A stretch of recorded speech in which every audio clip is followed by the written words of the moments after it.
Bonjour et bienvenue dans ce numéro de One Shot. Et aujourd'hui, je vais pas vous parler de un livre, mais d'un cycle de 12 putains de tomes. Prométhée, édité chez Soleil avec Christophe Beck au scénario et Stefano Raffaele au dessin. Le 12e et dernier tome vient de sortir et de conclure ainsi cette saga. On va appeler ça une saga. Bon, je vais pas te mentir, j'ai été vachement déçu. Sérieusement, c'est quoi cette histoire qui traîne sur 12 tomes? Non, sérieusement, je crois que Beck, en fait, il a mis dans son scénario un ingrédient de trop, cet ingrédient, il s'appelle Derrick. Parce que je veux bien qu'on approfondisse les histoires, mais là, à ce niveau-là, le stade au-dessus, on passe l'IRM avec eux pour savoir ce qu'ils ont dans le bide. Un peu dommage.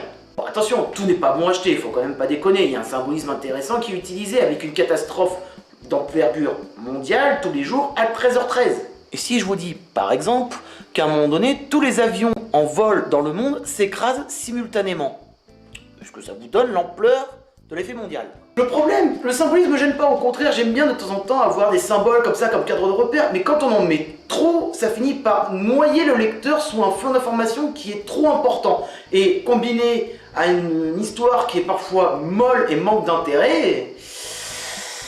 D'ailleurs, quand je dis qu'il y a beaucoup de symboles, 13h13, 13 tomes... oui, parce qu'effectivement, en 2016, il y a un 13e tome qui va sortir qui lui servira de préquel à la saga. Je pourrais citer l'utilisation de la machine denticitaire comme ressort scénaristique. Ouais, pas convaincu, hein. À un moment donné, trop de symbolisme tue le symbolisme. Et au final, ce qui m'aurait pas déplu, ça aurait été une petite accélération du récit et des arcs narratifs qui étaient, on va dire, complètement dispensables. Et au final, faire un tome une catastrophe n'est pas une mauvaise idée en soi, mais une accélération du récit aurait été un vrai plus. Mais là, le problème, c'est qu'on va s'intéresser aux deux derniers tomes qui forment la conclusion. Je pourrais les résumer à...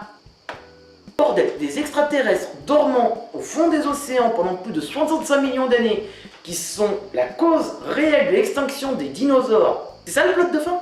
Bon, à la rigueur que tout ça soit dû à des extraterrestres, à la rigueur, pourquoi pas, ça paraissait couru d'avance. Mais bordel quoi, se servir de la théorie des anciens astronautes. Il n'y avait pas plus intelligent. Là le problème est là, c'est que jusqu'au moment du climax, le scénario, même s'il était lent, avait un intérêt quelconque.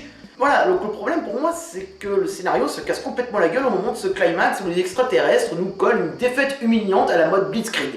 Bon, tant qu'à faire à la fin, hein, autant spoiler jusqu'au bout, hein, vous aurez compris. Des voyages dans le temps, pour prévenir du danger, qui va pas servir à grand chose. Les extraterrestres qui se barrent presque comme ça, en laissant juste quelques humains en disant bon bah, salut, on vous a poutré la gueule, on dégage, tiens allez, ça... ciao les nazes. Ouais, j'avoue, je suis peut-être de mauvaise foi, c'est peut-être le point le plus intéressant de cette fin, c'est le fait qu'elle soit ouverte et qu'elle laisse quand même des humains vivants. C'est pas une happy end, mais bon, à la rigueur, ça passe. Et pourquoi Prométhée? Comment dire?